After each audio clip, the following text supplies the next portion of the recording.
And we are live once again for another episode of the Black Stitch Hockey Cast. Things are definitely starting to ramp up with prospect and rookie games getting going. CHL continuing to roll. KHL rolling. Most of EuroLeague's rolling. PWHL name drop occurred Monday morning. A lot of stuff going on in all of our concurrent hockey circles. I'm a little behind the wheel on a lot of what's gone on. Solely on the fact that I have been moving locations. It was early on in the game where he was involved physically on the end boards And so when you're packing up your entire livelihood and then unpacking up your entire livelihood in the span of about 4 days, so I'm very behind on the current happenings around the league. But now, as you can see behind me, there's an overhead light now, so you can actually see what the fuck's going on.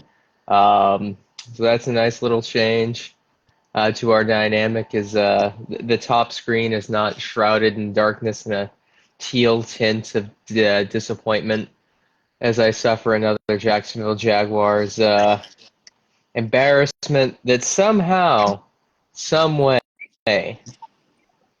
uh, you know. The first 2 weeks of Jacksonville Jaguars football this year has left me with more disappointment and more apathy than the Beckett Seneca selection. These last two games just no words, no words. I don't even think the Anaheim Ducks could pull off the level of really collective impotence on the field or on the ice that the Jaguars have experienced so far this season. I mean, their inability to fucking do anything right when they need to do it right is actually impressive.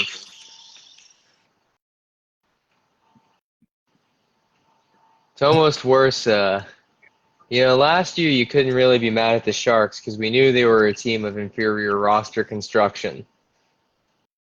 Like to see a team that has sub 500 roster player ability and just deliver so little. I don't I don't know, man. I definitely don't know.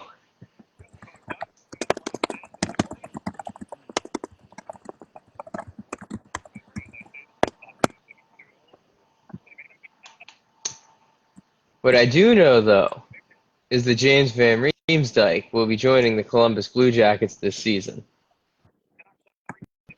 And Yep. that's not bad. That's pretty good for them. It's good for him too. It's kind of wild to me that it took this long for him to get a contract.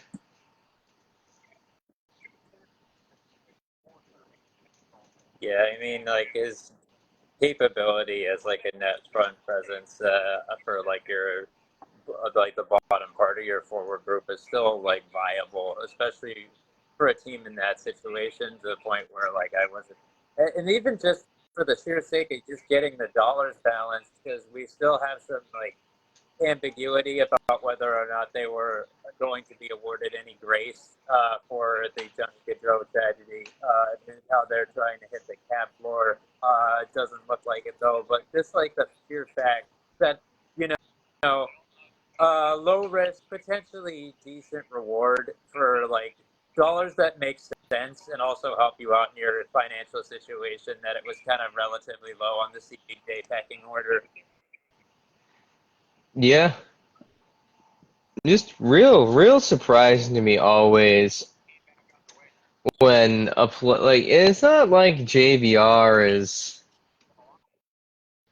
bad. Like it's not like he's still a viable offensive presence with a respectable, like, yeah, he's a low impact player at this phase of his career, but like, I'll take a guy who's low impact. Like, he's a 30 plus point guy at 35 years old with low impact, defensive metrics. Like, you can definitely have, less capable players out there with, less availability. I mean, JVR has really only had, one or two issues with his availability in in his career. Like, yeah, he had some 60 to 70 game years with the Flyers, but like the guy's still good for 60 plus a year consistently. It's kind of like it is a little weird to me that a guy like him is kind of in the same like class right now in terms of like attentiveness and acquisition trajectory of Max Pacioretty. Two guys, same age, same draft class, and like sure, Pacioretty is a slightly higher offensive impact player, but like I don't even know why the Leafs are fucking skating Pacioretty. And this is no disrespect, but we're talking about a guy who isn't even capable of playing more than 50 games a season at this point over the last 4 years, with his, his high being 48, his low being 5. Like, in a world where JVR is available, it is a little surprising to me that the Leafs have kind of veered more towards Pacioretty with their PTO window.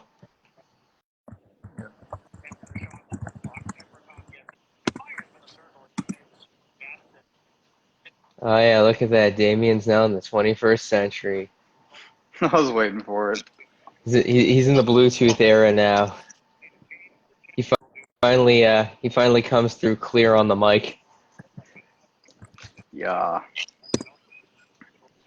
You think a guy who spends so much time with an audio engineer? Yeah. But to be fair, I mean, it's probably also not the most,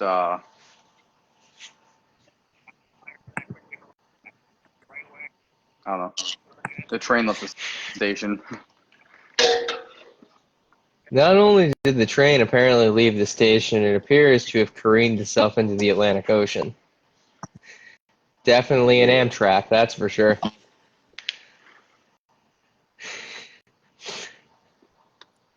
Hey. Speaking of, Train wrecks. yeah, the PWHL logos, names, I like most of them. But as a guy who really likes asymmetrical logos, the Minnesota Frost and the Ottawa Charge continue to leave a weird taste in my mouth. I don't know. I was Yeah. thinking about this a lot during the week, and I don't think the fans really appreciate how great of a team name New York Sirens is. Yeah. The more you think about that one, that one truly is fucking fantastic. Yeah, I feel like it definitely hits on different levels. And the color, I mean, I just love that they continue the color schemes. And I'm a bitch for that white and that, like, nice teal combo, but, like, so, which is nice, too, because, like, Sirens, typically you think of, like, red and dark blue with the popos. So it's like, but, I mean, with New York. I'm with New York. I'm not talking about, Popo no. don't know, Popo don't play no water I'm boy and just play saying, blues. I like it because we look at Boston, right? And it is one of those things where typically, okay, it's a New York team, right? It's going to be, your dark blue and your red. Okay, cool. Let's look at Boston. It's going to be black and yellow. And again, in Hockey Federation with the Boston Pride, same thing. And I mean, Minnesota, purple is an awesome color. It's a great scheme. It works for every team in any major sporting league. So it works. But it's like, so for me, I think I just appreciate Boston and New York for going in different color schemes, which, I mean, I know it goes back a year, but now that we have the full picture of the names and the logos and everything, like, it's nice that they're doing different things, and it's not just like, well, let's just follow everybody else's ideas, and this is already like the set pattern, so let's follow it. You know, you know what this tells me, the more I think about what you just said in, history with the state of Minnesota and the color purple. You know what it's going to What? take for the Vikings and the Wild to win a championship in their respective sports? Moving. Did wonders for the fucking Lakers. And boy, did the Dallas Stars reap the immediate benefits. You know, though, it is funny because, like, as dominant as a dynasty they became in the Showtime era, and then again with Kobe, uh, they did have like an impressive number of rings and accomplishments in Minneapolis relative to their time there. But it's like I also opine that they pushed back on retiring. What's his name? I feel really bad for forgetting. Future considerations? Let's see. I'm gonna click. Yeah, he wore 99. What the frick was his name? I'm gonna find out in like 2 seconds. Hold on. I know it wasn't Warren Sapp. Could you imagine Warren Sapp playing basketball like Charles Barkley? Oh yeah, George Mikan. There we go. They pushed back on retiring his number for years because of the fact that he didn't play for them when they were based out of Los Angeles, so they would have considered it revisionist history. So by that logic, they shouldn't count their rings from Minneapolis either, and they should just consider that an entirely different franchise. That's the beauty of, RIP to the Arizona Coyotes.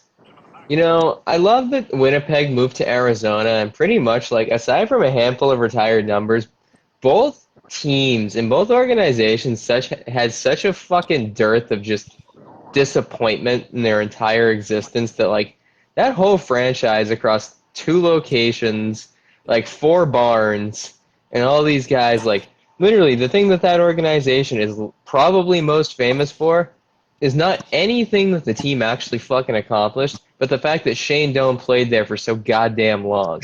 Like, that is literally the legacy of that organization and that franchise, and all of its collective history is just Shane Doan. Like, at least the Thrashers slash Winnipeg Jets redo has, like, a fucking first ballot Hall of Famer in Connor Hellebuck, unless the committee decides to do something silly. And, like, you have one of the greatest goal scorers of his era in Ilya Kovalchuk. You had a man famous for 50 and 07, even though he did that for a different team.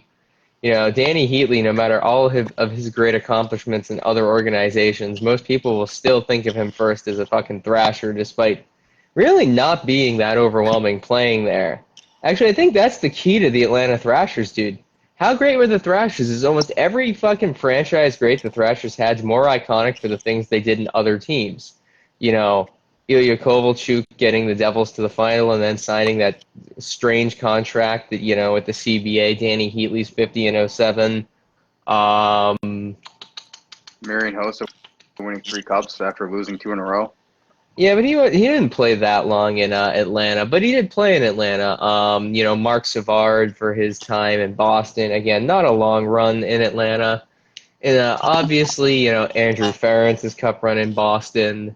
Kari Lehtinen for, becoming a Swiss cheese board for the Dallas Stars later in his life.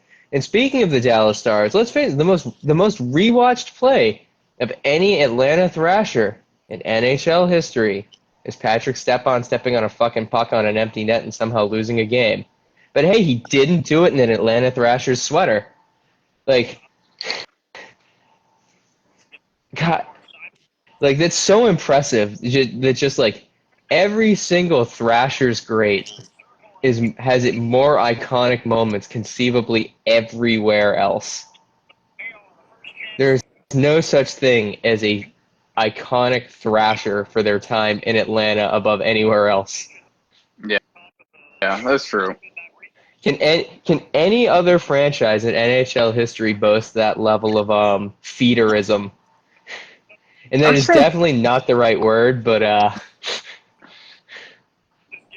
I'm just trying to think of one guy who had a memorable play in Atlanta.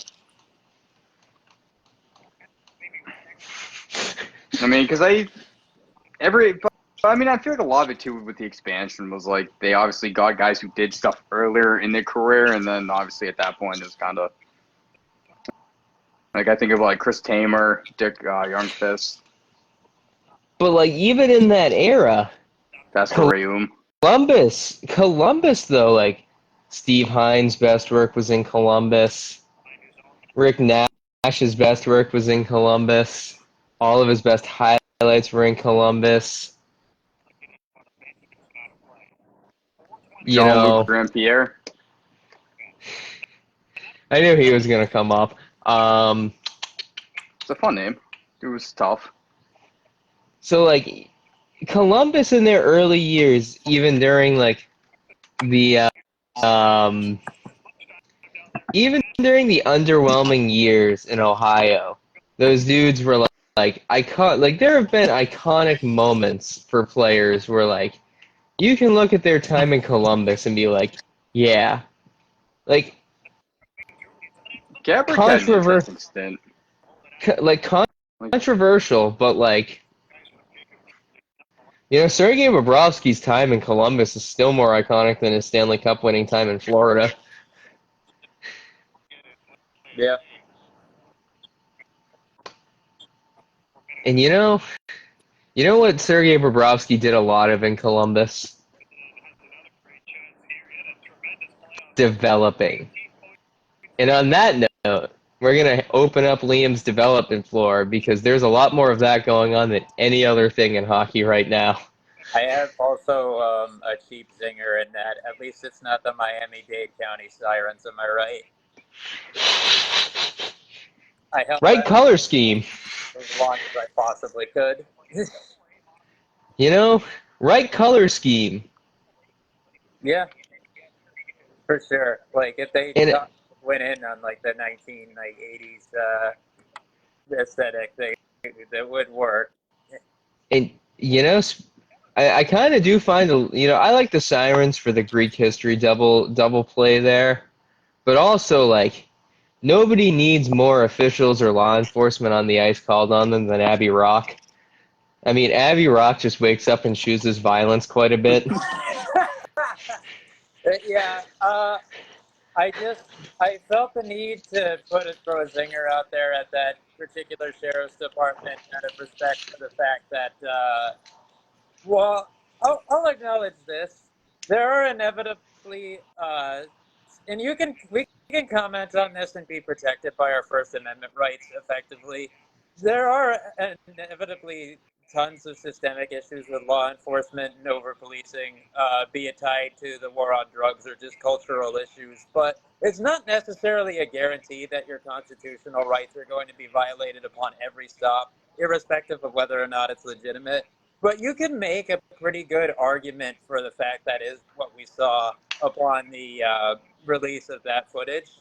So, with the lawyers that he's going to have on his side, I imagine Tyreek Hill is going to come out on that on the other side of that process quite well. But shifting into the meat and potatoes of dev stuff. So we are approaching the end of the preseason for the constituent leagues. Um, the WHL and QMJHL will be getting underway in competitive context sooner than the OHL will. Opening night for the Dub is on September 20th, and as is the case for the Q. Um, the opening night for the Dub will include the defending WHL champs, the Moose Jaw Warriors, kicking things off for themselves against the Brandon Wheat Kings, which will be a road game for them. Their banner raising ceremony commemorating that win will be the next night against the Prince Albert Raiders. And for the Q, the opening game will be the St. John Sea Dogs against the Moncton Wildcats in a little bit of maritime action there. The OHL doesn't kick off until Wednesday, the 25th. That'll be Saginaw at home as the defending Memorial Cup champions take on the Windsor Spitfires. So I imagine that'll be a very, very celebratory occasion. Well, it should be exciting to see how that campaign gets kicked off. It opens the gates for what should be another great season in the OHL. The USHL is also rapidly approaching the beginning of its regular season with the first game being the Tri-City Storm taking on the Youngstown Phantoms, and the second game taking place later that night with the Dubuque Fighting States taking on the Sioux City Musketeers. I imagine that will be a pretty touching ceremony. I can imagine there will be some commemorative things for their big part of alumnus. And, you know, say likewise, with, with that being Johnny's former team, the Omaha Lancers, who Matthew played for, start their season the next night against the Madison Capitals. So I can imagine they'll have a very similar feeling to it. But the off-ice stuff has been the most compelling as of late. Portland Winterhawks player, the WHL, Braxton Whitehead, made a verbal commitment for his fleet. We do not have an official comment on Arizona State end yet because they cannot comment on verbal commitments for NCAA rules. But the WHL player has declared his intent to be playing for the Sun Devils starting in the 25-26 season, with his personal representation declaring that the matter will be settled in a legal context by then, with the dialogue on the opening door, the opening of the forbidden door consistently evolving, as well as the Ryland Masterson lawsuit being ongoing. With that, the NCAA being a defendant, as well as 10 universities. So I believe that there was some question also as to whether or not Whitehead has fulfilled the academic obligations. I saw one source declaring he was not up to standards there, but that may or may not be the case. That also could be resolved between now and then.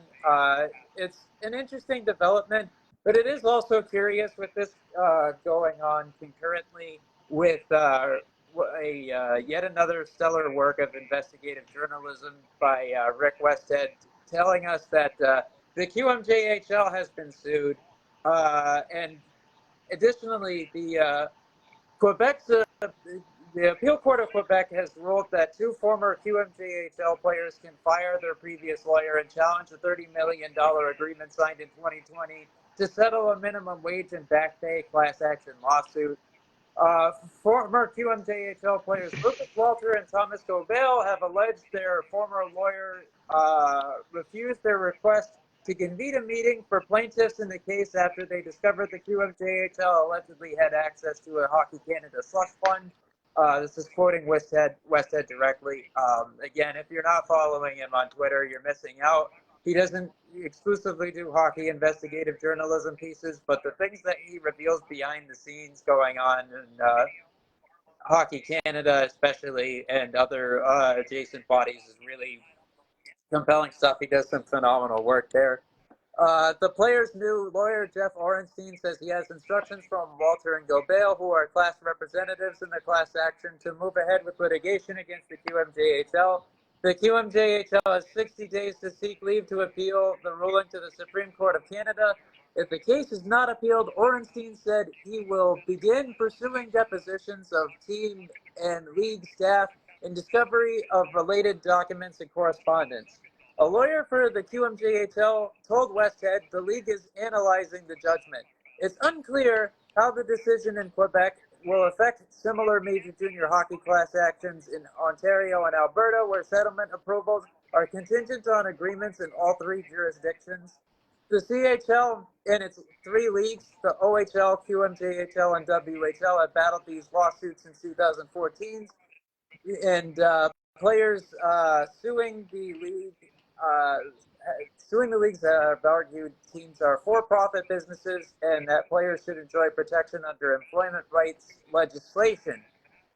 Now, this does open up the possibility that these could be cited by defendant parties in the concurrent NCAA-related lawsuits, but it doesn't guarantee it. Now, remember, I'm not a lawyer, but I do know that there is also the possibility, or I would imagine that there is the possibility, anyways, that these are ruled to be inadmissible in court in those separate proceedings, because it's not necessarily always guaranteed that those are considered usable because of these being, effectively a civil suit. That is just looking for payment, or it might not even hit a certain legal threshold. We'll see, but it is curious to see these two things going on at once that have like different implications in the CHL debate. With regards to the Whitehead commitment, it's interesting to note that I believe he is 20 years old, so his situation is different from someone, cutting out of the CHL early before using up all of his eligibility.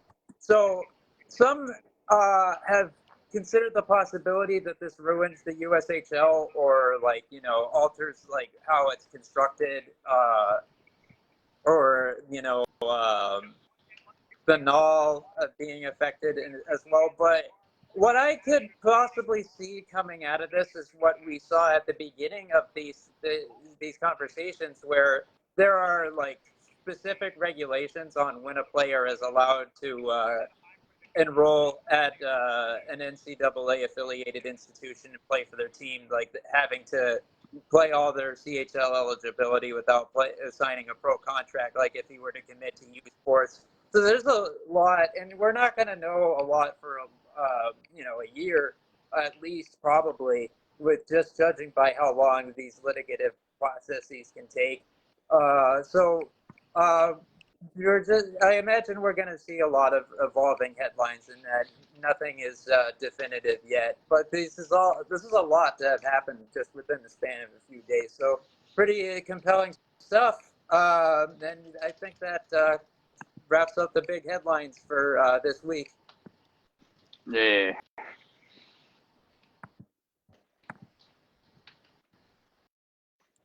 Oh.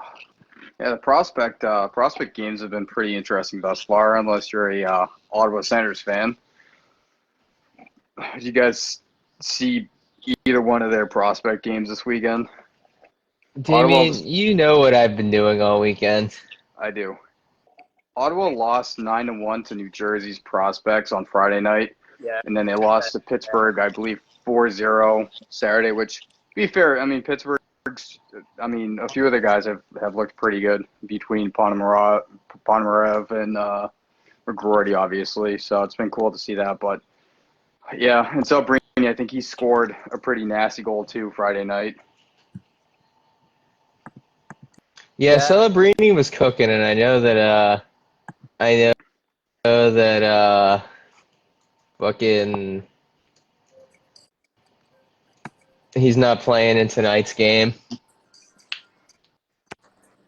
Yeah, I've been aware of what's going on, but with other obligations for coverage and things like that, I haven't watched as many of those games as I'd like. Like I watched all of Mitchkov's game, obviously, and then like 10 minutes of like the first period. And I would have maybe watched a little bit more if I didn't have other obligations of the next game to see how Luchenko would do without him. Other than that, I've mostly just been like watching clips and reading like assessments for other teams. But I did just was in the process when the stream started up of watching the final processes of Vancouver versus Winnipeg, and I've got Anaheim versus San Jose going now. So I am expanding my horizons a little bit. Horizons. Horizons. I like Horizons. Should I bring them to you? Yeah. Bring me all the Horizons. Yeah, don't just bring me one. Fuck off of me with this bring me the horizon shit. Bring me Yeah, all the horizons. if Ollie Sykes can't fit at least 8 Horizons in his skinny jeans, like, what are we even doing?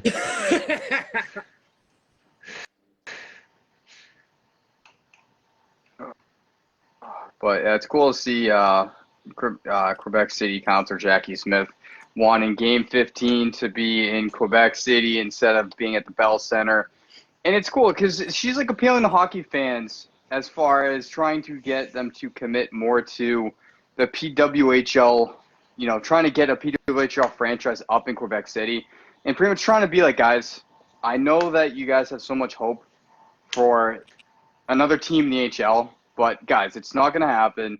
So I don't know, it's just kind of crazy to be like, hey guys, just get into PWHL hockey in Quebec City. And I think it's a great idea. And I mean, Jackie Smith is right. I definitely think at this point they have a better chance of getting a PWHL team than another NHL team. Yeah, I mean, we've talked about it extensively on this Yeah, we show have. at various points with QC's future, and I mean, the only way QC ever gets another team is if the NHL decides to go to 40. Because there's definitely 4 bigger metro markets in North America than QC at this point. I think also like the emphasis is going to be continuing to grow it in like markets that are truly non-traditional anyway, and especially like knowing that, as you say, the population centers are primarily going to be there. Like we know Houston is going to land sometime in our lifetimes, probably even in the immediacy. So it's just like um, it's like it's something is there like an open door for it? Sure, but it's like at the end of the hallway. It's not the first one that you see. Yeah. Even for a QC and the PW, it's just the problem there as well. In my warped perspective of reality, is QC just does not make sense, even for the PW, because one, they really can't afford at this point financially to take a big swing in a fledgling market. Like, there's a reason they're in 6 of the biggest markets for hockey, and you fucking know that, like, expansion's gonna kind of mirror the NHL, where, like, Detroit, Chicago, Pittsburgh, Yeah. maybe Buffalo. And the only reason Pittsburgh's a big hockey market is because the New York Sirens, as we all know, is a huge misnomer at this point, as they slowly keep trekking their way towards Philadelphia in terms of their home venue. Just because New York City doesn't give a fuck about women's hockey, but the New Jersey Philly area is more receptive to it, which is the only reason that like that's the only reason there's no conversation about a Philly expansion team is because that team's basically just going to be chilling in the fucking Jersey Penn area for the rest of time. But like for them, if they're going to go for a weird hockey market, it's probably going to be Halifax before it's QC. Because there's no competition for them in Halifax besides what the Mooseheads and the Q. Um, Pretty much.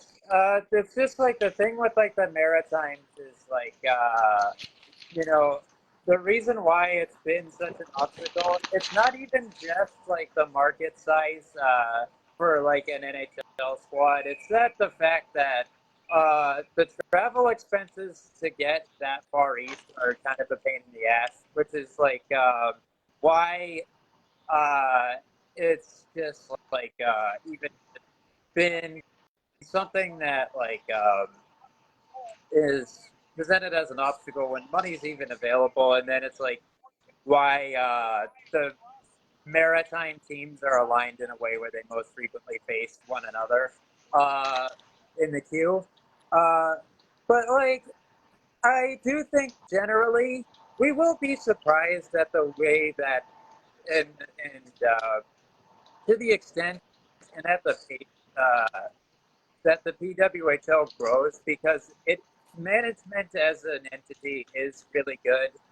It's backed by the right people in terms of establishing a foundation in a way that other women's leagues haven't been. So we won't be surprised, but expectations should be tempered to a degree at the same time. I do think that, a market that I think they're going to have to consider that does not currently have the NHL based on I think a market that they're going to make a big swing on within the next 3 years is probably going to be Indianapolis. Because with the advent of Caitlin Clark in the WNBA, the attention to women's sports and its success in that specific market, that the PWHL may have a very, very profitable layup in a non-traditional professional hockey market. Like the NHL should be in Indianapolis. I think the PWHL might get there first. Yeah, I agree, especially like with the lineage it, it has as part of like you know uh, I, I I was looking back like retrospectively on the Indiana Ice, who of course are no longer extant, but did have some success in the USHL, and I got relevant results. But one of the earliest one was also the office for ICE based in Indianapolis, so I just had to laugh at that. But like just like those sections of the Midwest just have such a phenomenal lineage for deaf hockey as well, and that does open up like really embracing and like galvanizing the grassroots community as well, and even maybe partnering with teams like that as well for different business ventures and things like that. So it's like I definitely think they should recognize the potential there and fully embrace it, especially with there not being competition from the top men's league in the world. And really thinking about, Indianapolis, I wonder at what point and what level of leverage um, Mark Walter can pull because, man, I think that, with the advent of growing the game, Wayne Gretzky and Mark Messier both have an avenue to be involved in another league as an investment portfolio opportunity. As two guys who did wear the Racers sweaters and did play in that city before the Edmonton Oilers dynasty, like there is a path there to, bring Gretzky back to the city that drafted him. And, you can have really the potential layup of, the return of the prodigal son that never was with the prodigal daughter that is in Caitlin Clark of like, Indianapolis with the proper PR and the proper buy-in from, their Midwest status, their former professional hockey history, like they really could put together a perfect storm of star power, at least in like the leadership group or even in the PR side of things. As long as Gretzky doesn't touch hockey ops, they'll do great.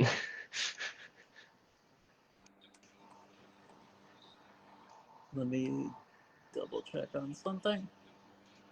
You'll love to see it, Damien.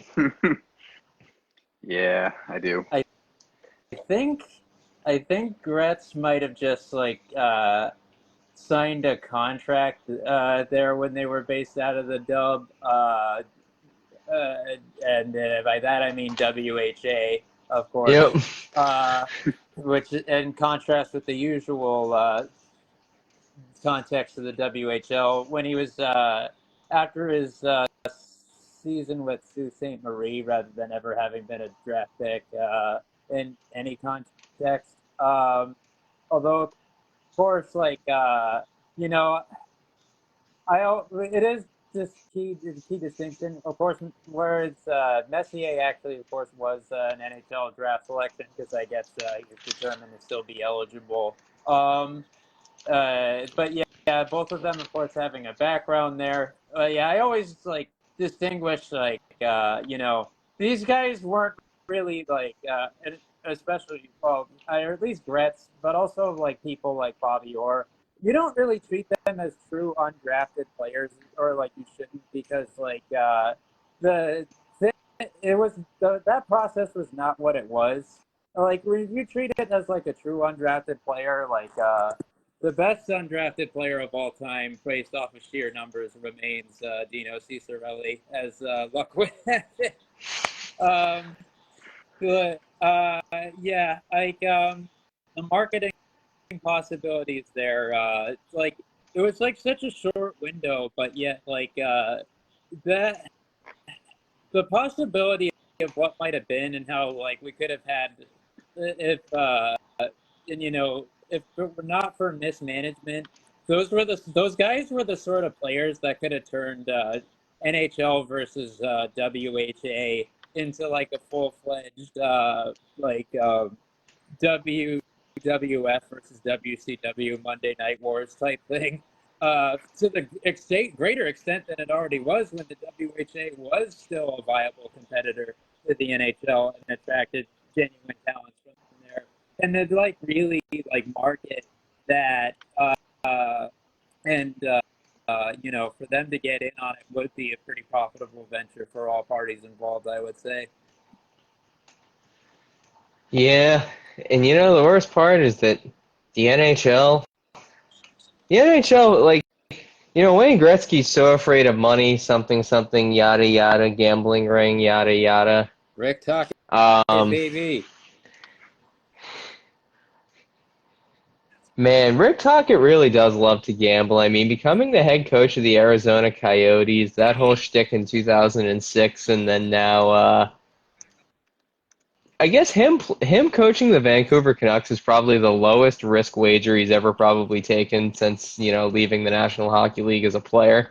Yeah, which says a lot because I mean, even their aspirations were sort of ambitious, considering the roster construction was sort of flying in the face of established modern conventions.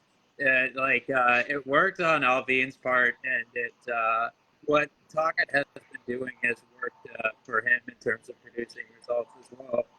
But yeah, you got to know when to hold them, know when to fold them, know when to walk away. Thinking about Vancouver, though, man, I look at their roster, and like this team really could go from the penthouse to the outhouse in a matter of 1 year. Like, this has to be the most unstable, and this is the most unpromising group of promising players I've ever seen. Like, this is either going to be like a bottom 8 team in the league, or once again a division champion. And not to be that guy, but the Edmonton Oilers are more or less in the very, very similar waters. Where like people are like, oh, they're a Stanley Cup favorite. And I look at that group and I'm like, this team could just as easily. Let me backpedal. The entire Pacific Division has the chaos theory potential, with the exception of the Sharks and probably the Ducks, to be anywhere between an 80 point and a 115 point fucking roster. Like, there's the gamut of everybody in that division's ability to either be shit or fantastic is remarkable. Like, I look at Edmonton on paper, and like if McDavid gets injured, I can't even confidently say they're a substantially better team than the Calgary Flames or the Seattle Kraken. And it is fucking glorious. Like, that division is... I can't think of a broadcast appropriate term to describe them without being offensive, because my pea brain for comedy just cannot assemble a non-offensive descriptor for that division right now. But it kind of feels like I'm watching an episode of Ed, Ed, and Eddie, but it's just Ed and Eddie. And that's just like 8 Eds and Eddies. It's just that division. And I really think Leon Draisaitl is going to take away the stares because Connor McDavid's been a bad boy. I admire that, though. You had that talk with yourself that we have to have with Eric Cherry. Like, don't try to be funny, because whenever you think funny, you would think offensive. Yeah, you know, I just think of all 8 teams in the Pacific Division just like like it's just Ed and Sarah, man, and they all feel like at any given time somebody could steal the stairs, and all 8 of them would look at each other and be like, "Yep, Eddie, that's the logical thing to do." And that is just a certain energy that whole division gives off. Sorry for the not great Ed impersonation. Maybe we'll get somebody on here who can do a better one in the future. It wasn't awful. Like, it had a little bit of your timbre to it, but it didn't offend me with how bad it was or anything like that. I'm waiting.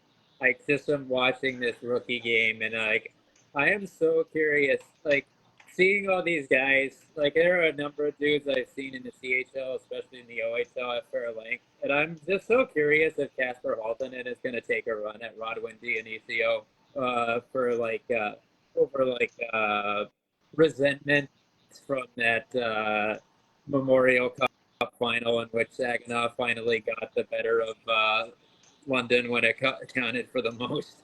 Especially knowing Dionisio is kind of a mess who had 100 pins to his name last year. But it's also very good. Like, his PPG was, I think, possibly better in the postseason than it was in the regular season. So he really had that Claude Lemieux effect going. I was waiting for it. Anaheim is going to love the zest that he brings, I think. So is he going to be like the third ball of hate?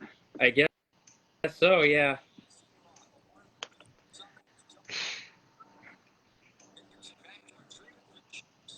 What a time to be alive. Yeah.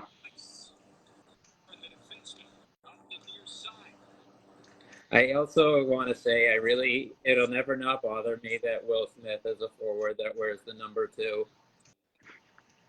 Like, leave it for the defenseman. Yeah. Will. Maybe he's Smith. just declaring himself as a piece of shit. I don't know.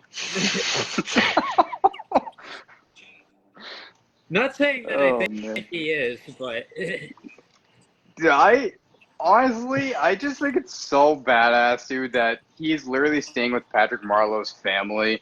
Like, and it's one of the things that, we look at hockey, we look at culture, and we look at hockey in SoCal, right? And for me, North Cal.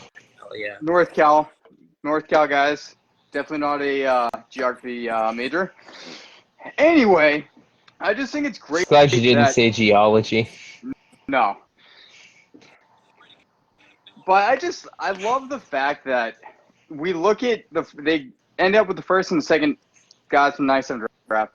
I just love the character building that this franchise had, even though obviously they've had their ups and downs. And I just don't know. I think back to Boston. I know we talk about Joe Thornton like every other week because it's just Joe Thornton in his life. But like, it's one of those things where like you look at trades and you look at when a trade does just happen with a star player. Sometimes players react well, sometimes they don't. And the thing is, to see Joe Thornton just be like such a significant piece of the Sharks organization, and to see both of these guys mentoring 2 kids who, again, we've seen guys in the past in the HL mentor young kids, and who know what that pressure is like. And I think for the Sharks and for both Celebrini and Will Smith, I think it's going to be such a huge step with their first few seasons in the NHL. Yeah, as long as Will Smith doesn't start modeling his game after Patrick Marleau, because that's where you run the risk for the Sharks, where, if Will Smith just kind of decides I'm going to be a secondary option that's not going to play hard in the corners and I'm just going to live off the fat of the land that is playing with Macklin Celebrini, then you have a fucking problem. Like, Patrick Marleau is like, God bless him, man. The most overrated player of that era. Like, did he have good hands? Sure. Did he have a great release? Sure. When you play with a generational playmaker and you just kind of fucking hung out at the blue line for 90% of your career waiting for an off-rush chance, or a rush chance, Patrick Marleau was one of the greatest one-trick ponies in NHL history, which is also why he broke Gordie Howe's games played record. Because when you're cheating up ice all the time and you're too afraid to go into the fucking corner, you never get hit. So, as long as Will Smith doesn't try to, become the next Patrick Marleau, the Sharks might actually do a thing called win a Stanley Cup, which is a reason Patrick Marleau never got one of those. I think, call me a little bit of a contrarian, but I think that Will Smith's sort of path is a little bit narrow to walk because, on one hand, I do think that I, for one, I honestly think that Peralta and Leonard were superior players on that line, especially considering Peralta's play driving skills. Right, yeah, his skating wasn't the best, but the chance generation that he was capable of was phenomenal. But I also think Smith is a pretty good playmaker on his own right, and I can see him being a star on his own standing. The thing is just for the same reason, he will probably not be an elite goal scorer unless he bulks up a lot. Because I do think that weight matters for goal scorers in the league due to how many goals are scored in close. I also don't think he's going to be a significant factor in winning battles on the boards, right? But I think if he can tap into that part of him being a good support player, which I think is really what the role of the modern center should be, whereas the wings are the ones who are putting in more of the work. I think that opens up more opportunities for him to be impactful at the OZ. Fair enough. I just really needed to take a moment to remind people of what Patrick Marleau really was. I think that's also 20 years of being a Ducks fan against Patrick Marleau too. A little bit. I definitely felt a little bit more zest than you usually give. But it's interesting because it does tie into actual valid criticisms of Will Smith, who might have been possibly the most overrated of the elite forwards from the 2023 class. I think out of all the guys at the absolute top, he probably had the lowest ceiling out of all of them. And I think that there are he doesn't have the most warts to his game out of all the guys even on that Boston College team, but he does probably have the most efficiencies out of all the guys who are in the top of the 2023 forward group, and also not enough in the skill department in the areas in which he excels to justify them. So there is growth that I think he needs to do for him to become the best version of himself he can be in the NHL. Now, Damien, I'm gonna fire back a little bit on me being a hater here.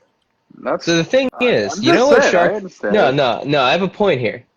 Never liked Brent Burns when he played for the Sharks. I never liked Marc-Edouard Vlasic. I respected but did not like Joe Thornton, and I despised Joe Pavelski, but I liked Patrick Marleau. Because four of the guys I just mentioned are really good fucking hockey players.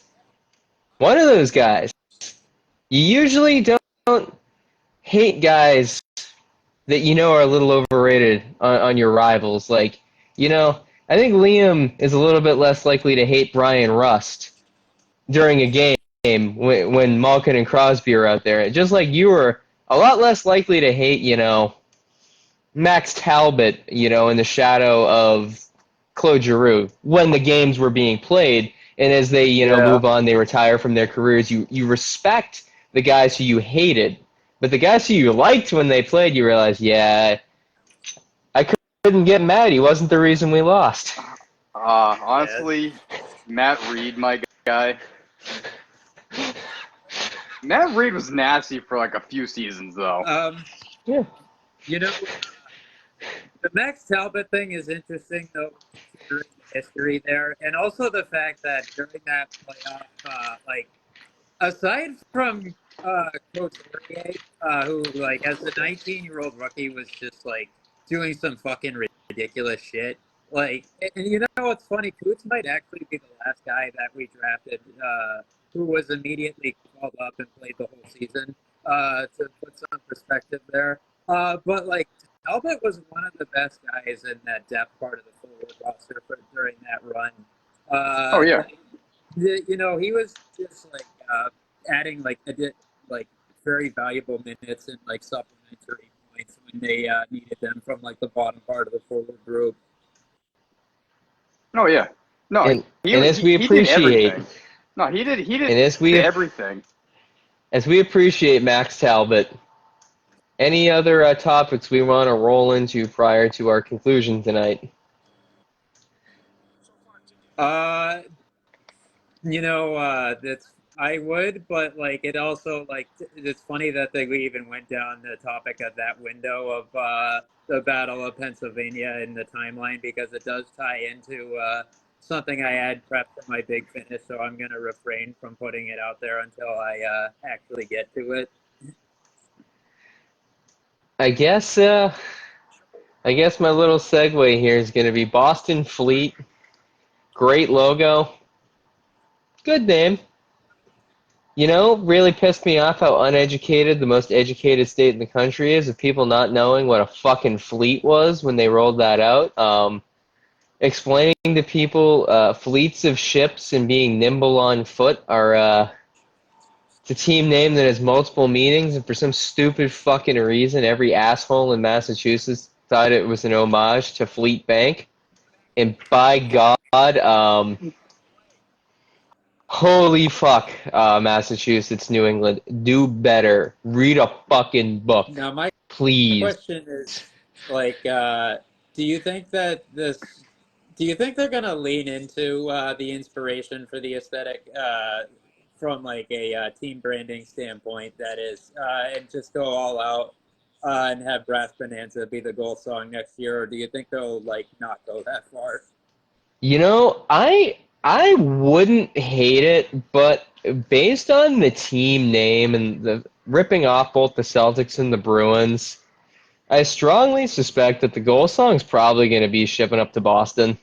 Like, I feel like that's where it's headed, and I'm not mad about it because, like, the Bruins notoriously use it in the final 10 of the third.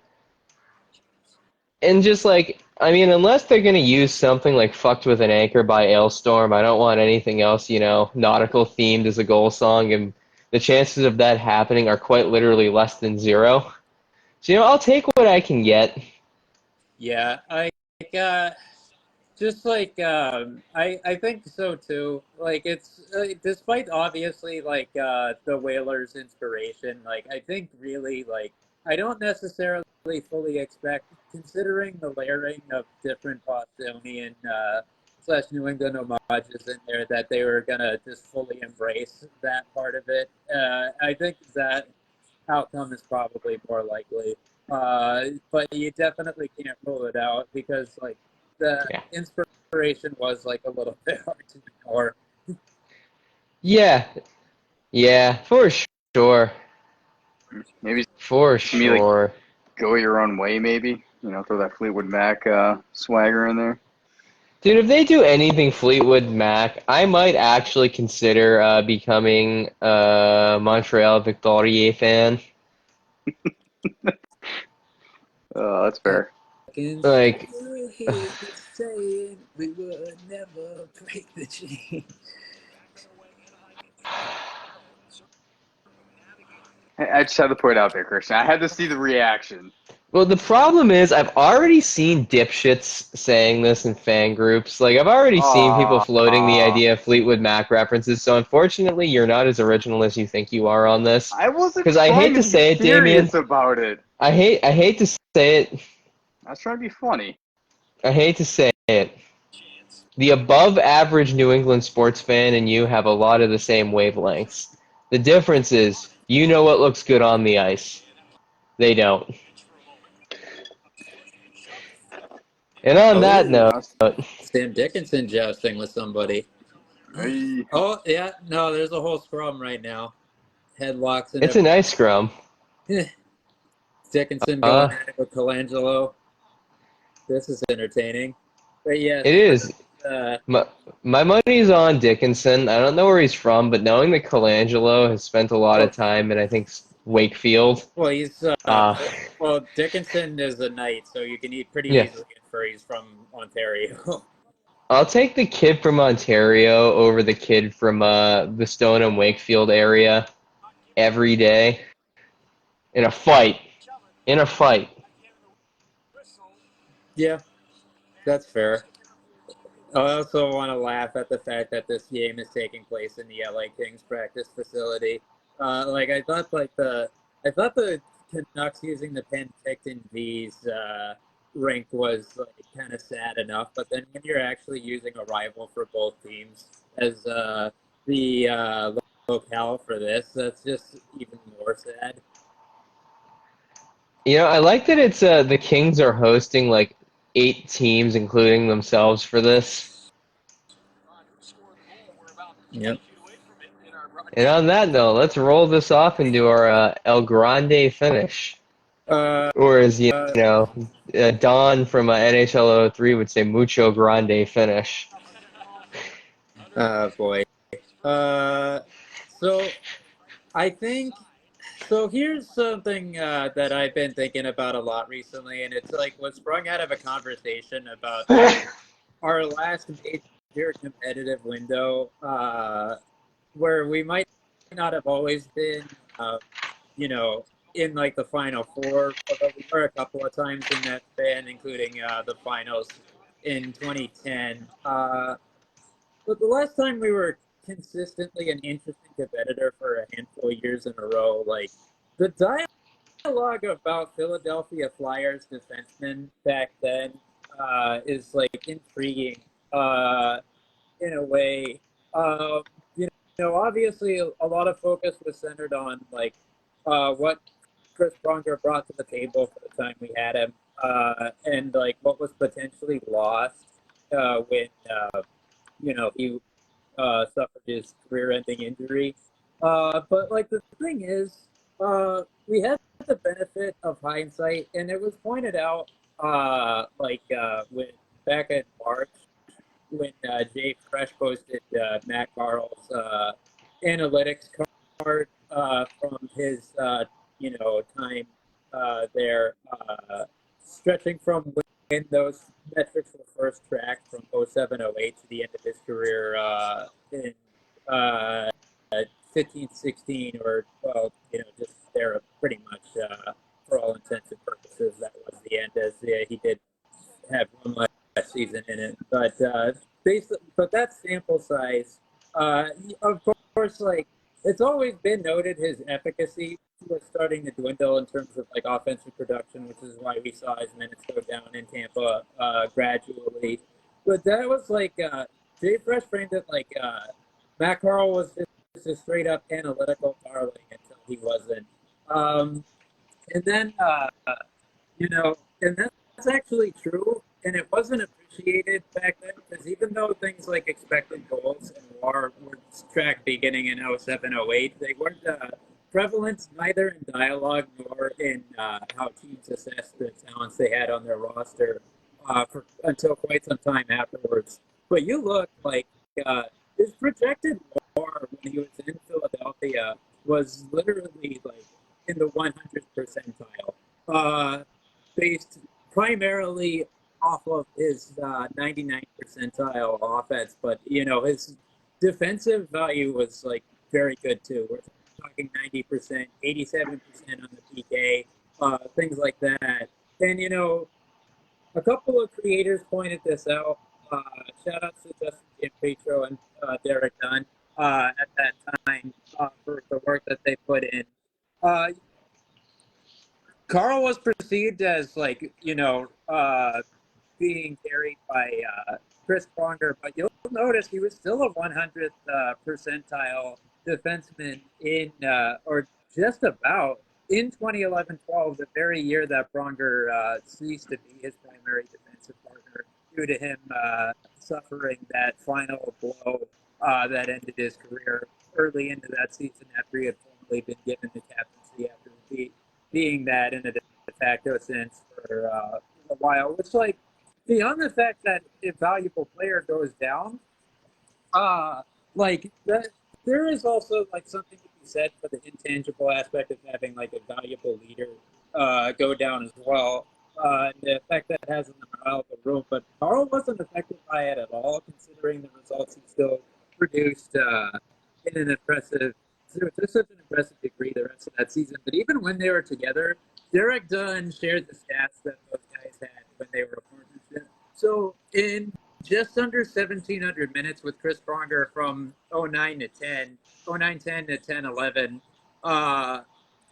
Carl had 54% expected goal share, and it was exactly identical in the 1,134 minutes he played without Pronger in that time. Pronger only played 446 minutes without Carl in that time, and his expected goal share was 52.5%. So it's clear that Carl was a 1D in that time.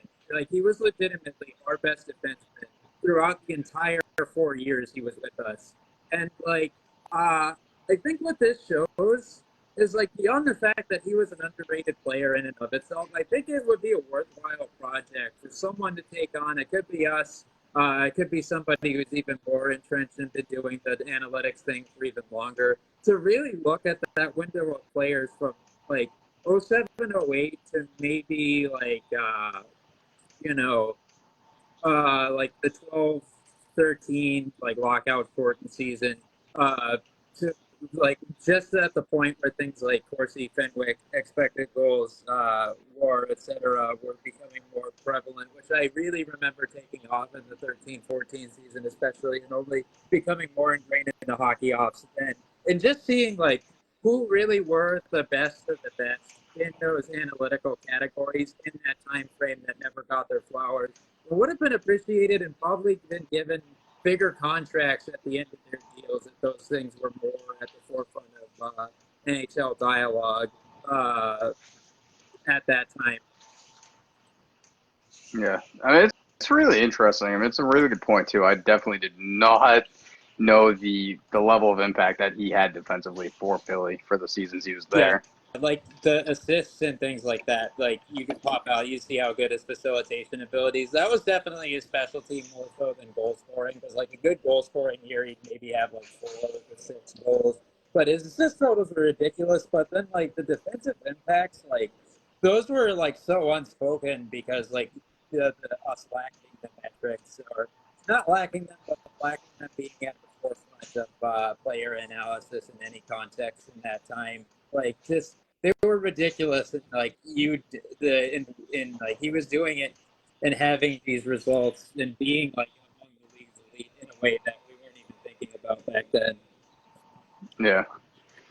So for me, with college women's hockey, I'm really looking at Kirsten Sims and Abby Murphy this season. Upcoming season, it's going to be Sims' sophomore season. It's going to be Abby Murphy's senior year, and both of them had 33 goals last season. Sims, in her insane sophomore year, ended up putting up she's going into her junior year. She had 75 points, 1.92 point average, insane.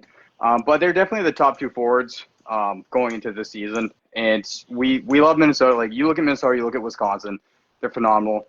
And to kind of tie, a little piece into the Patrick Marleau thing, I'm not going to say any names. You guys are both going to know.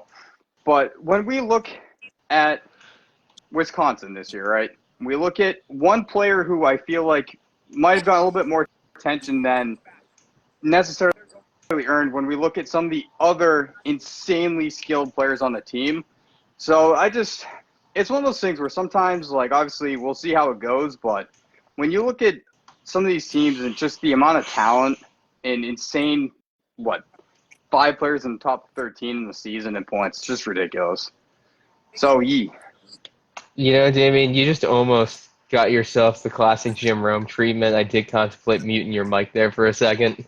Um, Nevertheless, speaking of things, as the first period wrapped in that Duck Sharks, Also, got to shout out Tony Reale for serving in that capacity on Around the Horn as well. But keep going.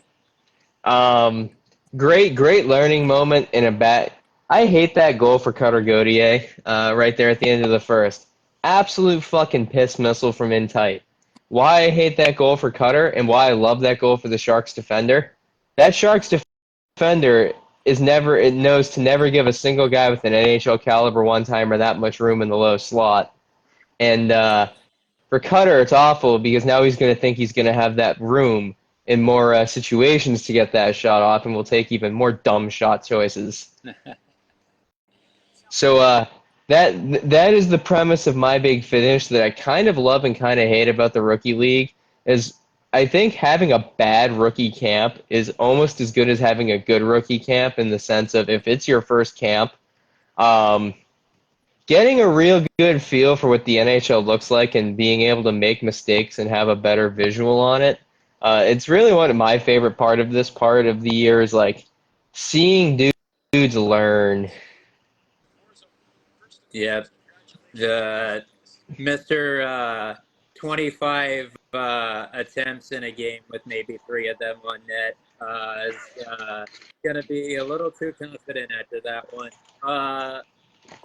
But like a good example of that is Tyson Forster, who I think had a terrible rookie camp even after having played in the AHL, and now we've seen like there are some things about his utilization and maybe like his ceiling is probably even a little exaggerated at times. Like when people compare him to Mark Stone, one, it doesn't even make sense, and two, I think it's placing like a lot of burden on him. But like he's proved he proved last year, despite the fact that, to borrow a Derek Dunnism, he basically had a chastity belt on his stick until January that prevented him from scoring. Like it just made him absolutely allergic to it. He's proven he's a more than valuable like top 6 left winger in the NHL, and I think the adjustments that experience made like helped him. That probably helped him along his path like, quite a bit. Because even in his cup of coffee, like the year before last, we saw what he could do with him having that near PPG in those 8 games. So like, there's something to be said for learning via experience and that sort of reinforcement when things don't go your way. But yeah, that wraps it up for this week. So as stated, like the picture is evolving a bit because we'll have actual NHL preseason pretty damn soon. We hope to have CHL regular season starting up very soon, as was noted. USHL, KHL is already in full swing, so we're really, really beginning to leave the dead season. Like it's like especially we're at the midway point of September now. October's not far, so the full swing of things is really, really coming up on us. So there will be plenty for us to talk about, plenty us to write about, plenty for us to analyze, and we're looking forward to sharing it with you. I will probably start cooking up my Washington Capitals off-season evaluation to cap off that series, like literally right when I hop off of this.